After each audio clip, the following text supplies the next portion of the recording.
I am Daniel Lucas, and welcome to Book 101 Review.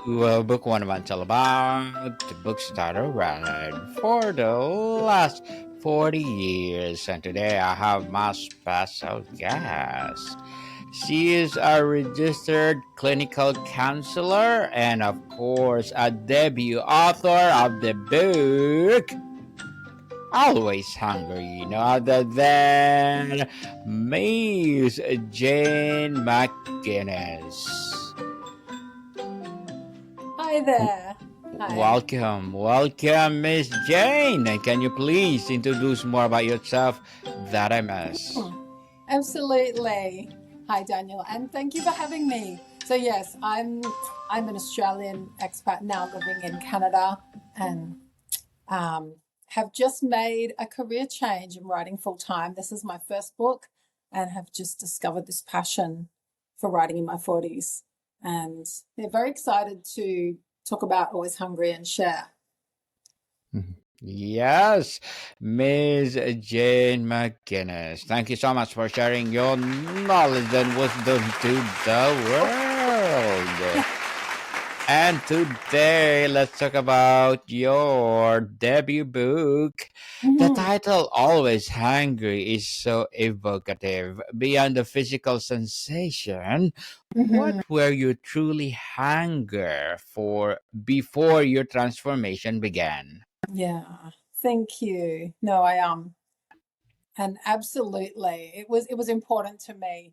The title was significant, is significant because on my journey, I realized it was never food that I hungered for. And I think for a lot of people, I can't speak to everybody's experience, but I know in mine and in my clinical practice and my work, and certainly people in my life that I talk to, it's a very, very common that, when it comes to disordered eating and emotional eating, we're usually not hungry for food, and I certainly wasn't.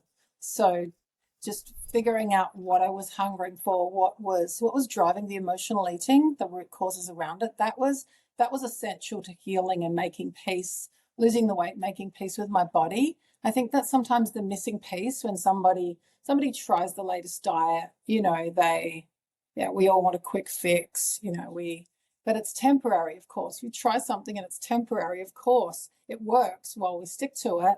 We come off it. They're not permanent, sustainable, healthy changes. The weight comes back on. And I truly believe without doing the emotional work, certainly in my experience, I believe for most people, it's impossible to sustain long-term weight loss and health and make peace with the body unless you figure out what you're hungering for. Yeah, What was the defining moment or rock bottom that made you realize your relationship with food and your body was no longer sustainable? Yeah, that's a great question. I'd certainly always known. I'd always tried the latest diet. I was always trying to lose the weight, and then I had 3 children, very back to back. So of course, gained the weight after the first pregnancy and didn't lose it, and then gained more. I recall my mother, warning me, of course, you need to be careful. You need to lose that before you have another baby, and I didn't.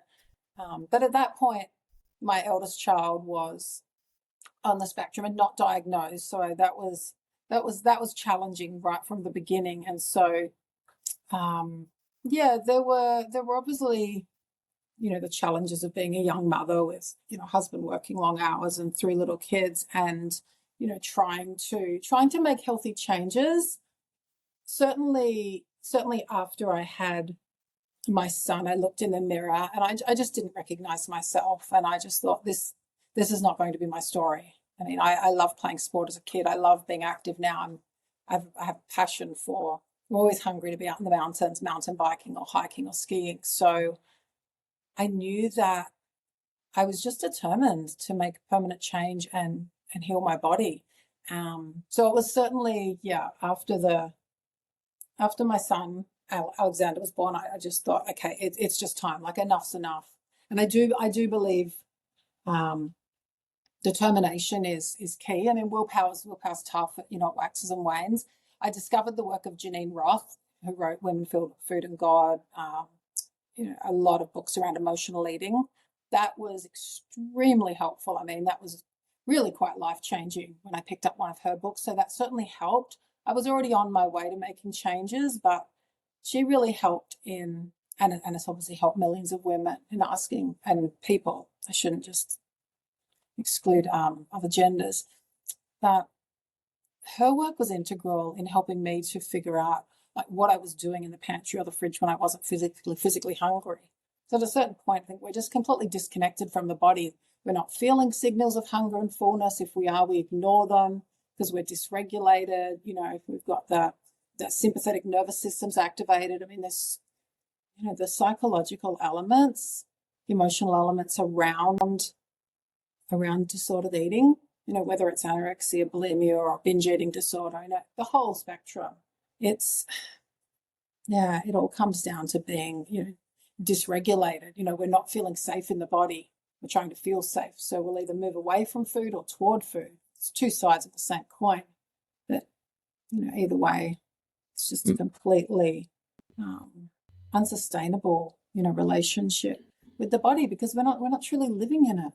So yeah, it was a long process, but certainly started in earnest when I realized I wasn't having more children, and well, I wanted to be around to enjoy, you know, if they have grandchildren one day. I thought if I continued along that same trajectory, I probably would have shortened my lifespan for sure.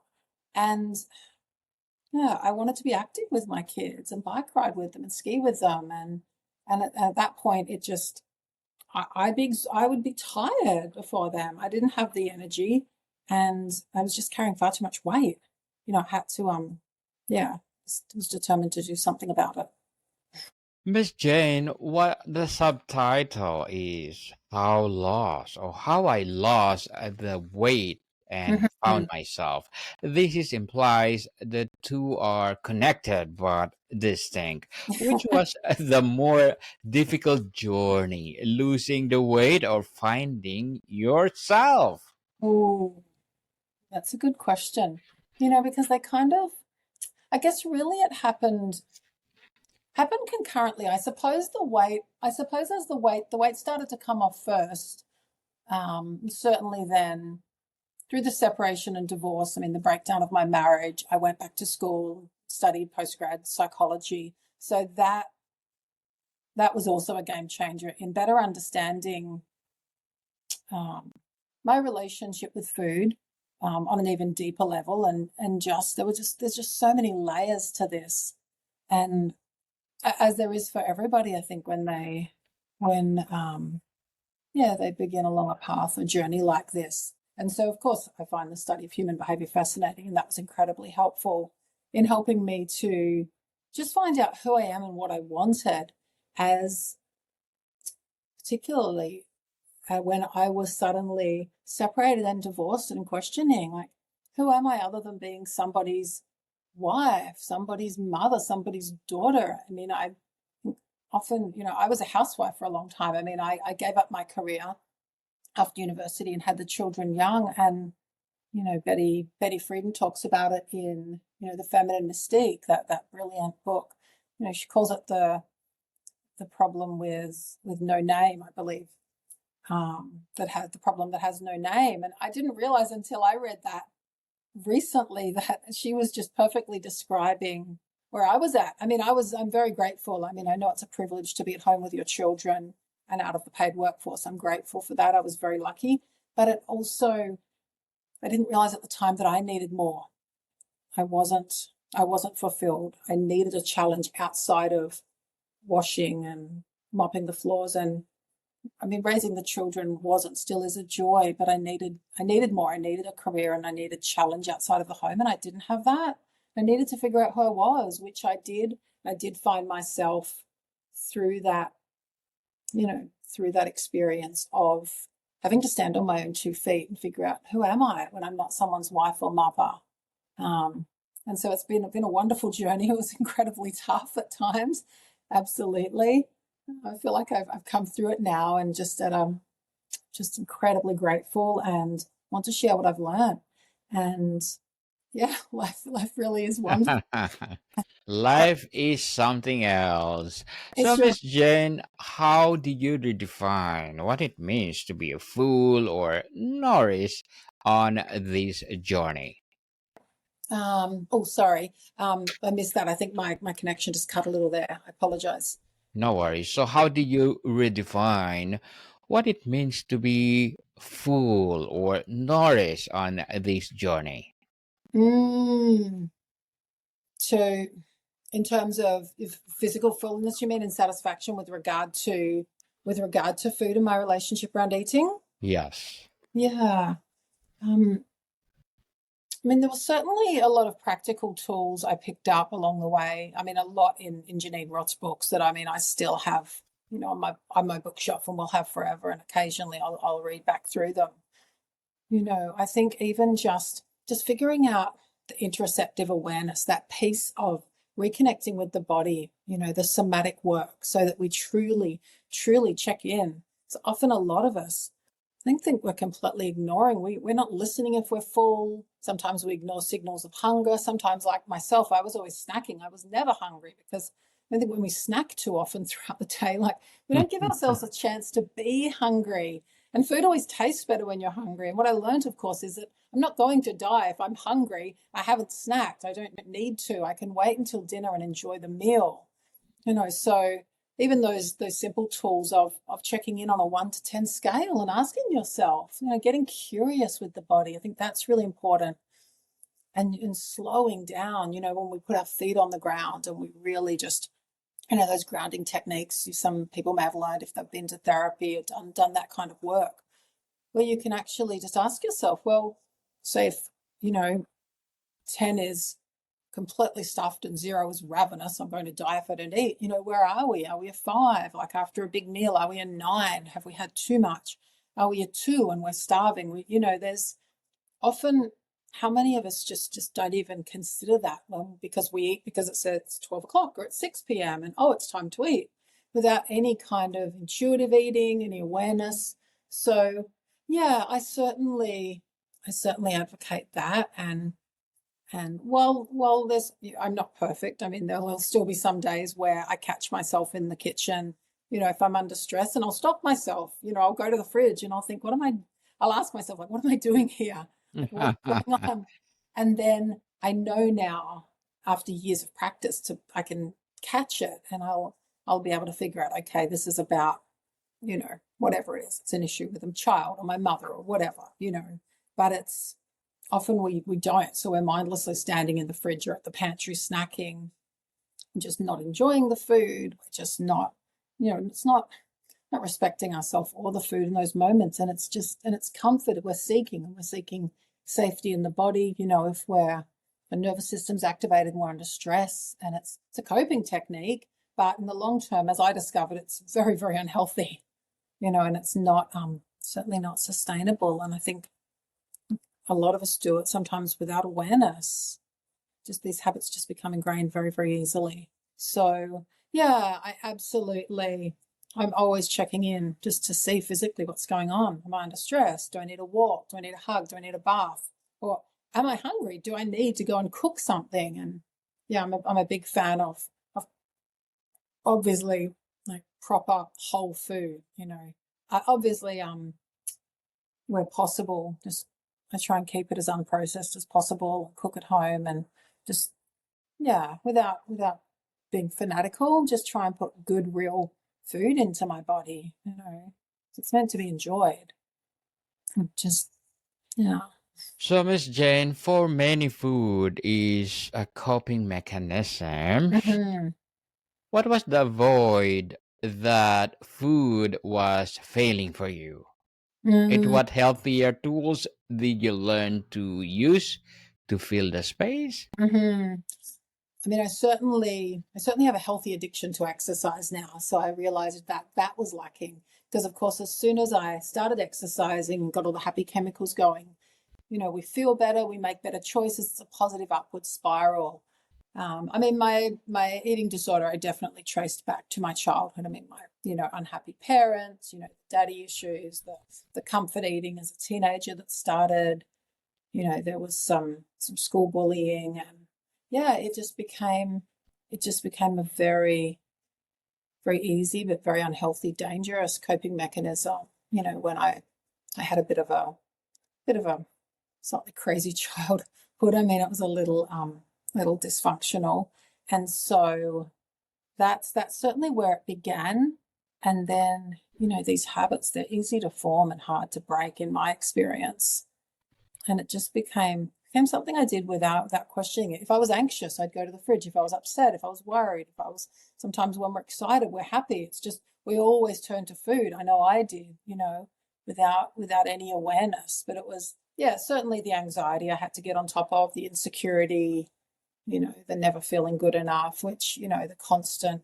Then I'd look in the mirror, you berate yourself, and then the next thing I would do, of course, is go and eat something, because it was a comforting, for 5 minutes. And then, it was certainly a vicious cycle.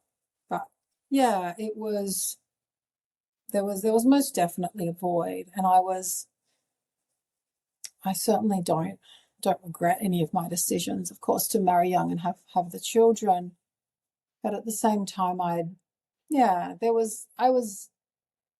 needed more without an awareness of that, I think, when they were younger. Perhaps something outside of the home, obviously having the time to be more active. I mean, when they were little, we didn't have, and still we never had family living nearby. So they were at home with me. I mean, I was a full-time parent 24/7. We didn't have grandparent support, or so I was certainly hungry for a break when they were little. There was no respite. I mean, I didn't have a nanny. They didn't go to daycare, so they had 3 little kids, and it was wonderful. Don't get me wrong, but I didn't cope with the stressful times in a healthy way, because I would just go to the fridge or bake something, and I still love to bake, but now I just bake healthier versions of the things that I love. So we're all having far healthier options. Yeah. How did you navigate the complex emotions like guilt, shame, and fear that are often tied to food and body image? Mm-hmm. And I guess that was a big piece of the healing journey in recognizing in my 30s that, I was apologizing to the world. I think anybody who's overweight or obese, we're constantly apologizing for being too big, apologizing for feeling like we're not good enough, apologizing for our presence. And yes, coming into my own as a woman, I think, and recognizing that irrespective of our external form, of whether we're in a large or a small body, that we are all equally worthy and deserving of love, kindness, and respect. And that's another reason I wrote the book, because I see now, and I have that, and I give that to myself and everybody else I meet, and I refuse to judge. But I see it now. There's still a lot of judgment out there, a lot of body shaming. I mean, despite the progress is being made, but we still live in a very, very unhealthy world that idolizes, thin at any cost. And, weight, diet culture, it's wrapped up in morality and, racism. I mean, it's just embedded. People are, when you're bigger, you're judged as being lacking in willpower and greedy and weak and slovenly, and all of these things that are despicable. We judge. And so, and certainly in my 30s, when I quite frankly, I got to the point where I just, there were quite a few expletives, and I realized, what, we're all deserving of love, and we are, irrespective of our body size, we're all good enough, and so there were a few moments where I had to make peace with myself and the world at large, which is still not a kind place, because I realize now when I step out, if I've done my hair, I have that slim privilege, that people talk about, the pretty privilege is real, and you're treated better when you dress a certain way and you're in a smaller body and your hair's done, you look a certain way, present that way in the world. And that was, it's horrific, and it's really, really sad, because I had the other experience too, after I had my kids, when I was at my heaviest and I wasn't treated well. And of course, I was exactly the same person. I mean, I was less confident, but the difference in society everywhere, you know, in terms of the treatment I receive now as opposed to then 15 years ago. You know, it's incredibly sobering. And that's something else I wanted to speak out about when I wrote the book, because it's not okay. It's absolutely not okay that we judge somebody or we treat them poorly because they're in a larger body. It's disgusting. Miss Jane, as a debut author, what are your short-term and long-term goals?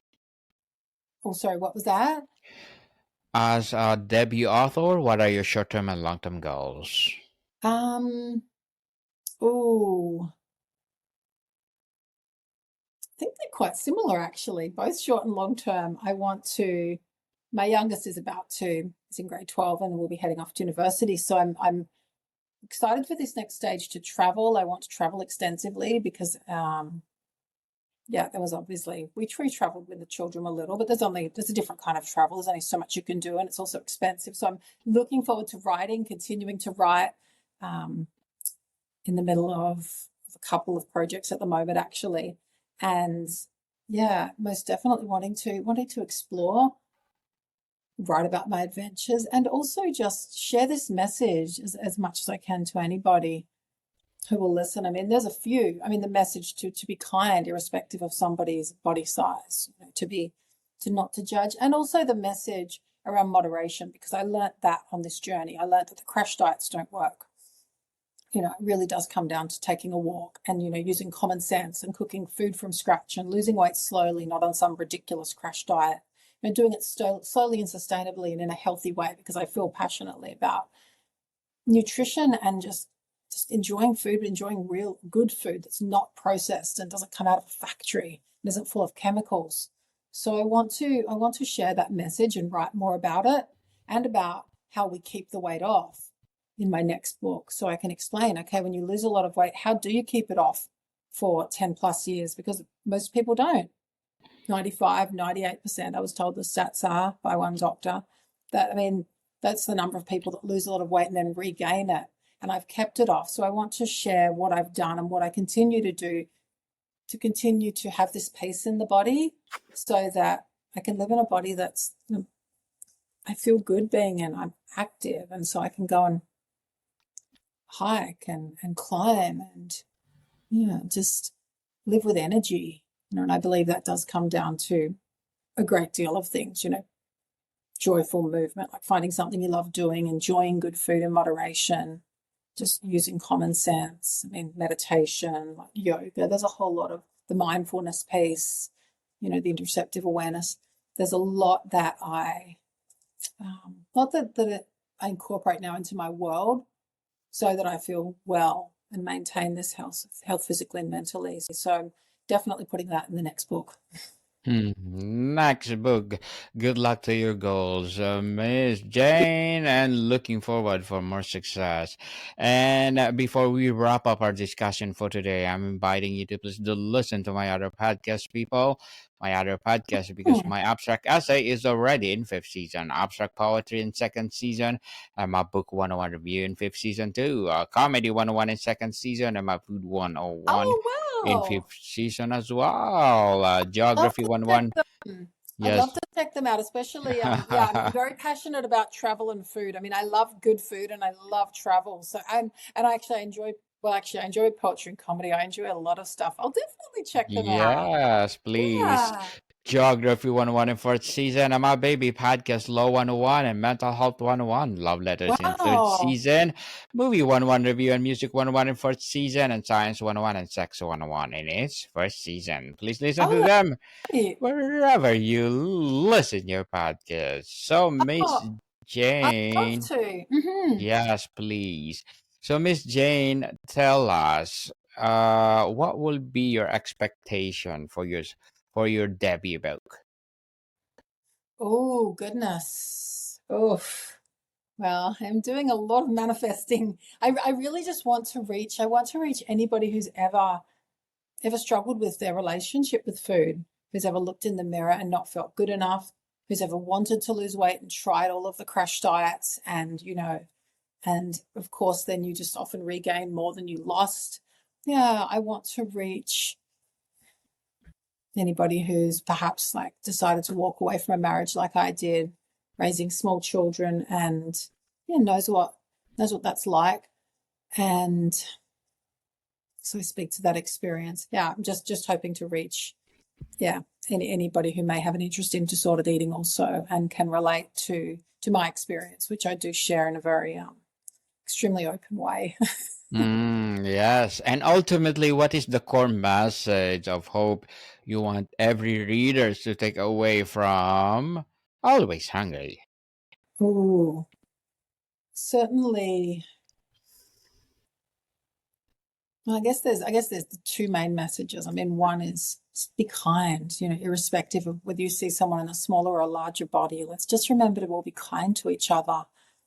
Just number one. And number two, moderation is key to healing our relationship with food and our body and getting to the root of why you're overeating if you have a disordered relationship with food, figuring out, okay, what's going on, because often we're not hungry for food. I mean, I'm hungry for life now, but I certainly don't eat when I'm not hungry because I'm not respecting the body. So that's the other big takeaway. And just obviously seeking help, see a therapist, do the work if you want to make peace and heal your body. Absolutely. Yes, amazing. Jane McGuinness, thank you so much for sharing your debut book to the world. Always Hungry. Thank you for having me, Daniel. Much appreciated. Yes, looking forward for the next book. And can you please invite our listeners to support Always Hungry? Much appreciated. Absolutely. And they can go to my website, janemcguinnesstheauthor.com. And the links. Yes. Mm-hmm. Yes. How about other place where books are sold too? Oh, sure. Absolutely. Through everywhere online. I mean, through my website, you'll find the bookstores, Barnes and Noble and Indigo, Amazon, through Audible. It's available. I voiced that myself, and the ebook online also. So yeah, it's available everywhere for pre-order now, and shipping pub date is October 14, so just very, very close. Yes, people, let's support Miss Jane McGuinness, because if you support her, for sure, more and more empowering books like this to come. So, Miss Jane, thank you so much for your time. Thank you very much, Daniel. It was my pleasure. Lovely to meet you. More to come, people. See you soon. Bye-bye.